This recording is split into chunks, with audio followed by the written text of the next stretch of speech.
you. It's so great to be here today. We've had some amazing panels and we've got the next one lined up. Without further ado, ladies and gentlemen, make some noise for Kenny Johnson!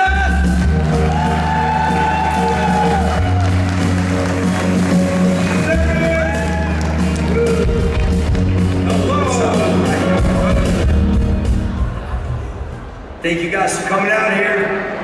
Appreciate it. It's so great to have you here in Germany, and we were just talking backstage a little bit, you know, getting Kenny prepared for the questions I'm going to ask him.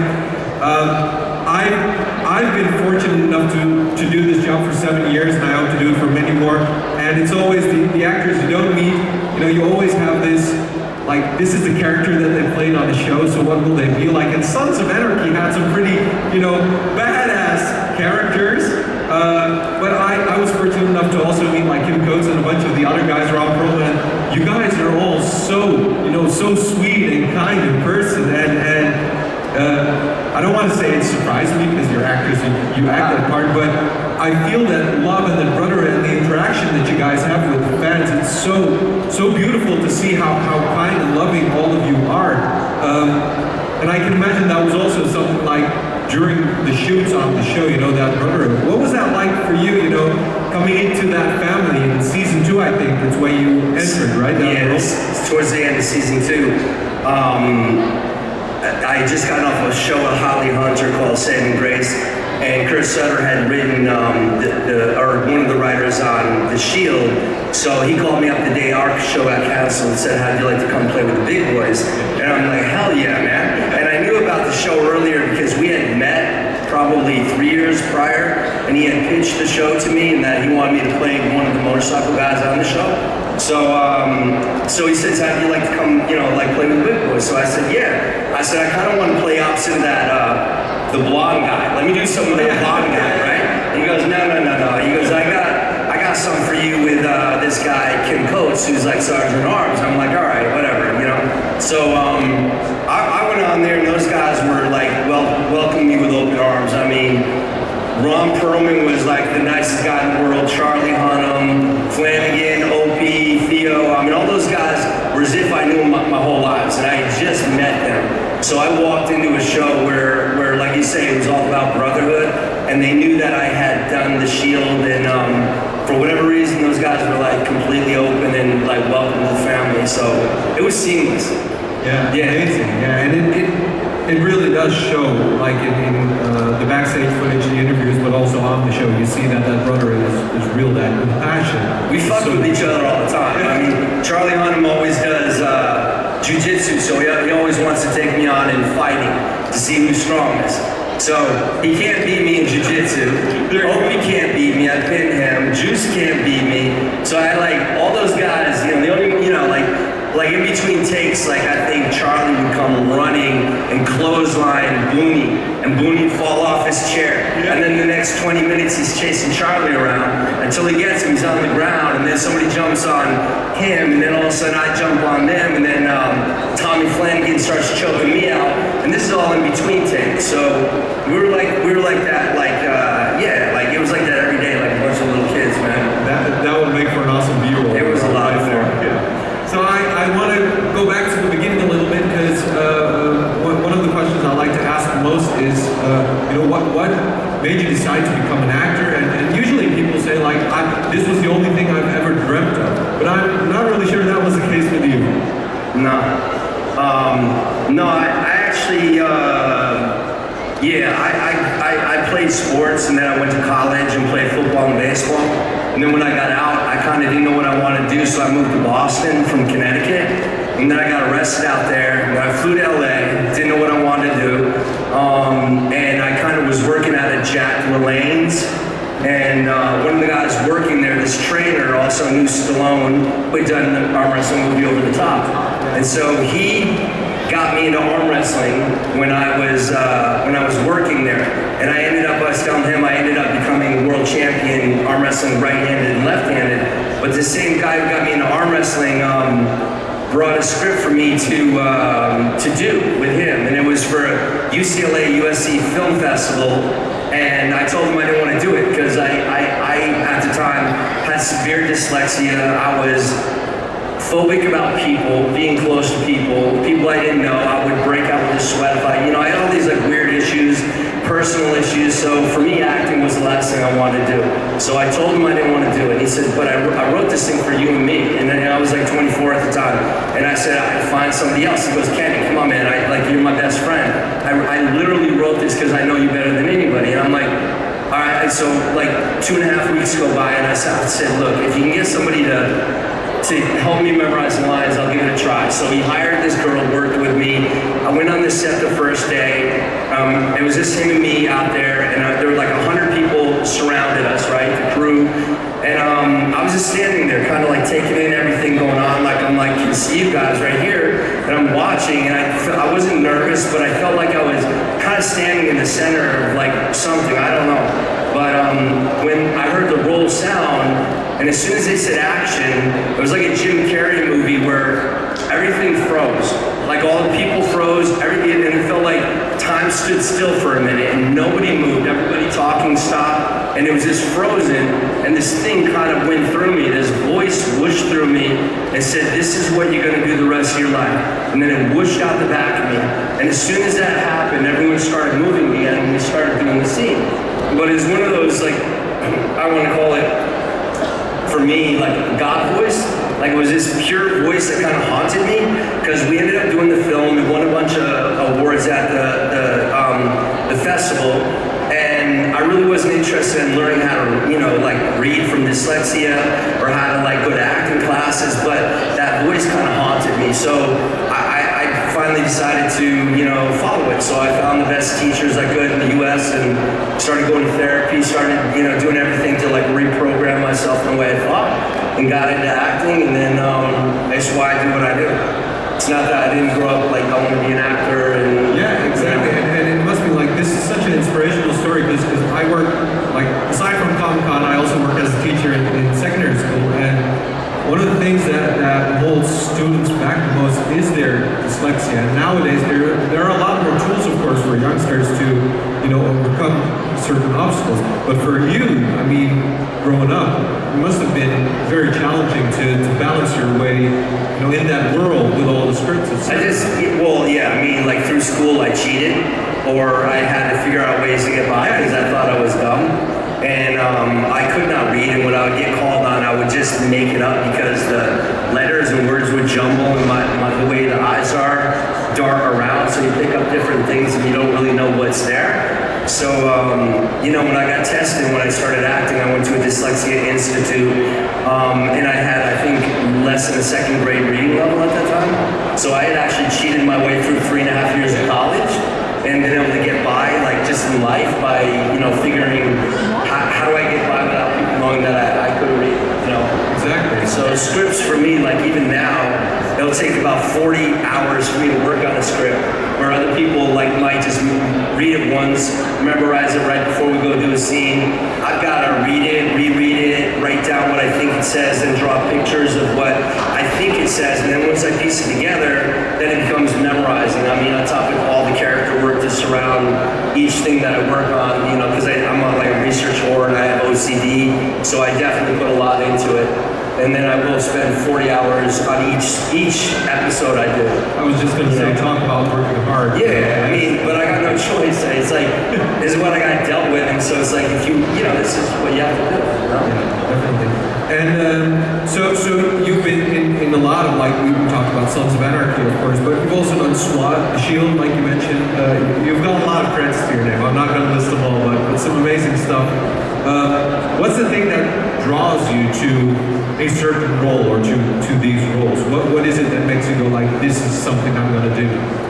I think prior to any project, what I try to put out there for me is I want to find something that says something and something that's different, and like The Shield definitely had a different way of approaching good cop, bad cops, and kind of approaching the topics that we did.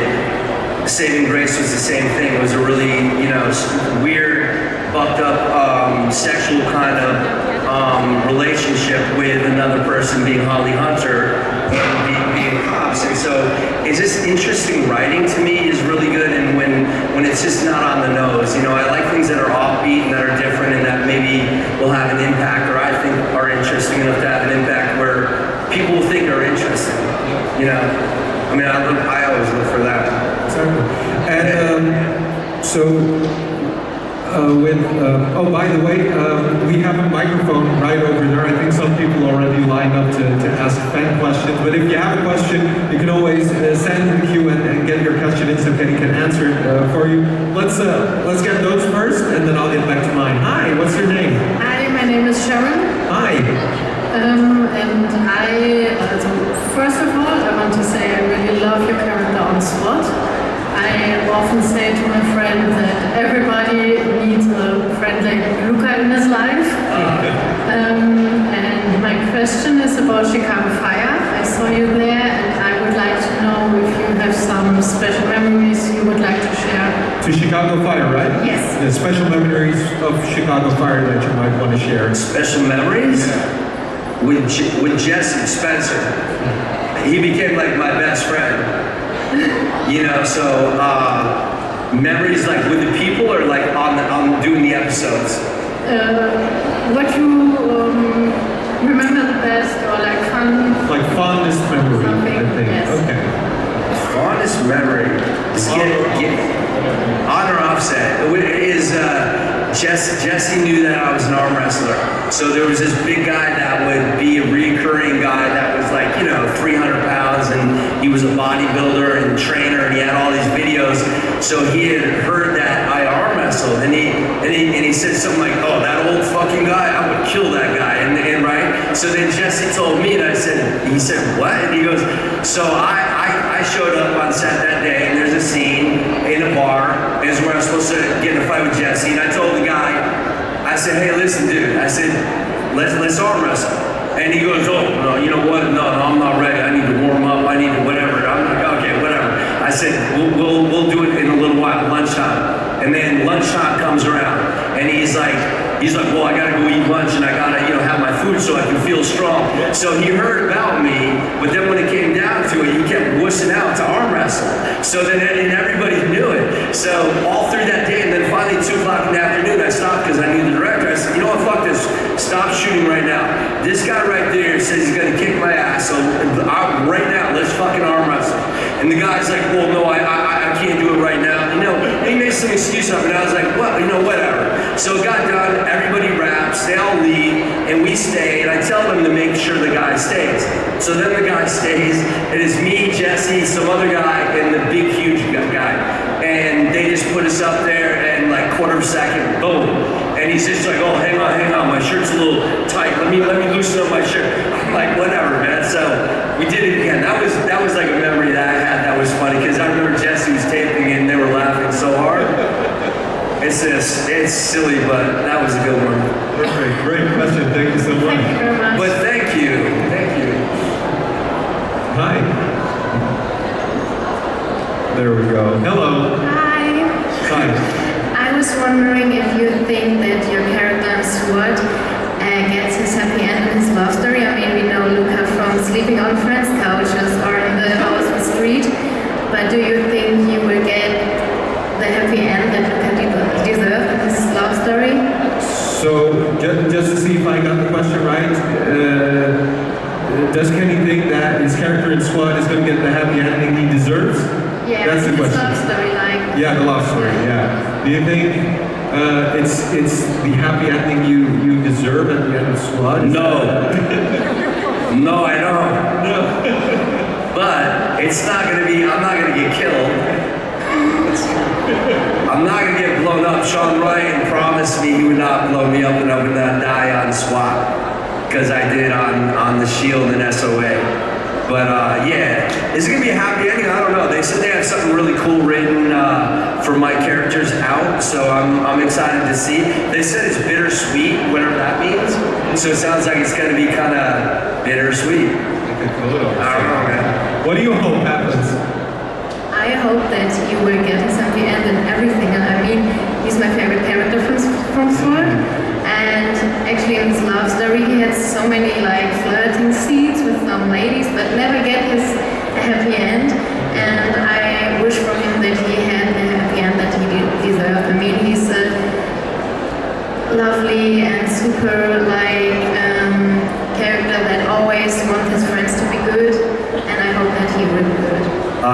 kind. I hope so too. I wish that for everyone in life, man. Thank you. Thank you.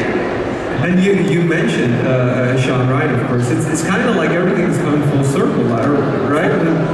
Yeah, I mean, I started with Sean on the Shield in FX 2002, and you know, and then he always wanted me to come back on to work with him on different shows, but I was already doing a show, or he was already doing a show, so this was the first time he had, you know, when he called me about SWAT and just said, Kenny Johnson, Luca, SWAT, Kenny Johnson. And I'm like, okay. And so I don't know what that was, but it was like he wanted me to come in for Luca, and the casting director messed up and called me in for Deacon. So I remember I came in to read for Deacon, right, in the dialogue. I didn't think it was right for me at all. I kept thinking, oh man, I you know, I'm reading this, I'm like, this doesn't seem like me, but Sean Ryan said, no, this character is you. So I called him up before we went to go read for the people, and I said, is there anything you want to tell me? Because he goes, no, just be you, this is you, there's no way you can miss on this. So I come in and I read for Deacon. I go in there, this is Kenny Johnson, he's reading for Deacon, and everyone's like, and Sean turned bright red. And I read, right? And I read, and I sucked. And they kept making me read over and over, and Justin Lin was working with me, and all these adjustments, and I'm thinking like, this isn't fucking working, man. And I remember they were like, wanted a lunch break, and you could tell everybody was in angst to go. And I said, I don't give a fuck how long this takes. I'm gonna stay here until I get the scene right. So finally I did it, I finished, and they were happy enough. I started walking out, I turned around, I said, look, I know that sucked, but whoever gets Luca, I said, I want to fucking arm wrestle him, because they have an arm wrestling scene there. I said, I'm gonna break his arm or whatever. And they all laughed, and I left, and then I got like 8 calls as soon as I got out of there saying that they messed up and called me in for the wrong guy. So then I came back in, he says, if you would be so nice to come back in, the casting director fucked it up, you're supposed to read for Luca. So I'm like, okay, that feels more like, you know. So it's nice to come full circle and work with Sean again. It was, you know. Thank you so much for that. Yeah. Hello. Hi. So I really like the SWAT show you're on right now. It's really cool. But I heard that the next season will be the last one. So that's really sad, I think. But so I was wondering, can you say, are there any projects in the future you might be working on? Like, where can we see you again? Anything you can talk about? Yeah, I started Mayor of Kingstown with Jeremy Renner last year, and I did 3 episodes as this, he's a serial killer with schizophrenia, and he's got brain damage from when he was like 5 years old, and it's a character that they created, that one of the creators created for the show. So I did 3 episodes, and they called for me to come back on this season. So I'm gonna go from SWAT to Mayor of Kingstown. Thank you. Yeah, thank you. Thank you for your question. So in most of the roles that you play, of course, there's a lot of physicality now. I mean, being an arm wrestling world champion Was. You know, you bring a lot of physicality to the role, but stunts, of course, is a whole different set of area. How do you, like, what are the challenges on the show with the physicality on the wall for you? I mean, every show leading up until now, I had always done all my own stunts.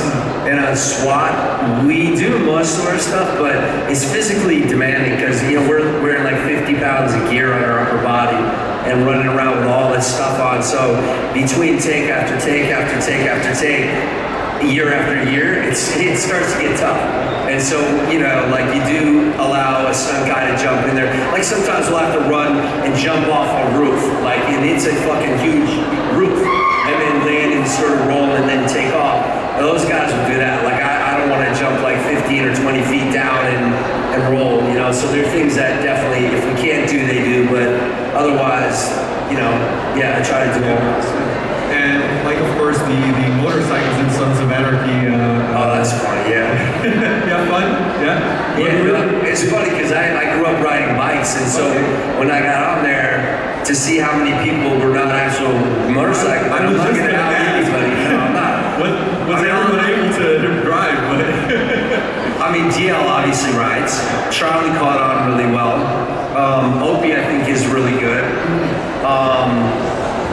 Everyone else got better. Everyone else got better, and yeah, it was a little dicey. Booney was good. He was good, but you know, like Perlman had never gotten on a bike, and he's 60-something years old. And they're saying, can you learn how to ride a motorcycle? It just was not in his genetics to get on a bike and ride. And so he didn't, and then when he did, he dumped his bike a number of times and almost got really badly injured. So they're like, enough of that. And he took lessons and everything in between seasons. So it's not like he didn't try, but just when it came down to it, I can imagine it's challenging. So because they're big bikes, Yeah, they're big bikes. So, all right. Yeah. I'm not going to ask who crashed the most, but I mean, I can imagine There were a few that crashed. Yeah. But I mean, there are things that there were bogeys that got involved in some people that I don't want to say. Yeah. There were like a lot of bikes fell in that. I think from when I was there. So, looking, of course, the question that was asked was looking into the future, what other projects you have coming up. What I'm also interested in is, are there any genres or roles that you would like to explore that you haven't had the chance to get? Yeah, the Marvel world. Really? Yeah, why not?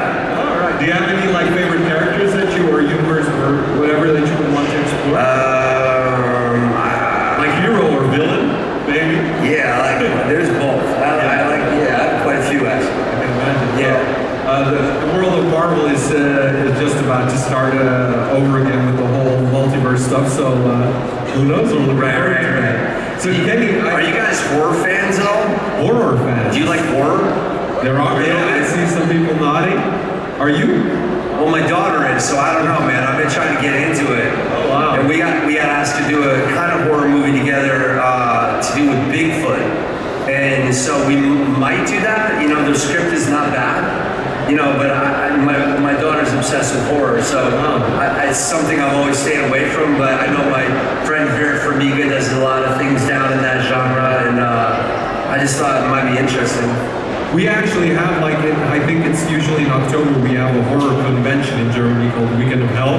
So it's there we go.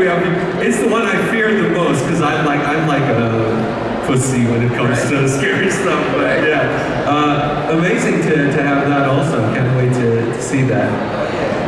Unfortunately, we're out of time for the panel, but Kenny will be here today and tomorrow, right? So if you have questions, make sure you go to the sign-in table, get a signature, and ask your question. He'll be happy to answer you.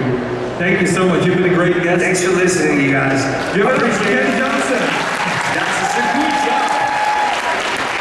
Have a good show. I appreciate it. Thank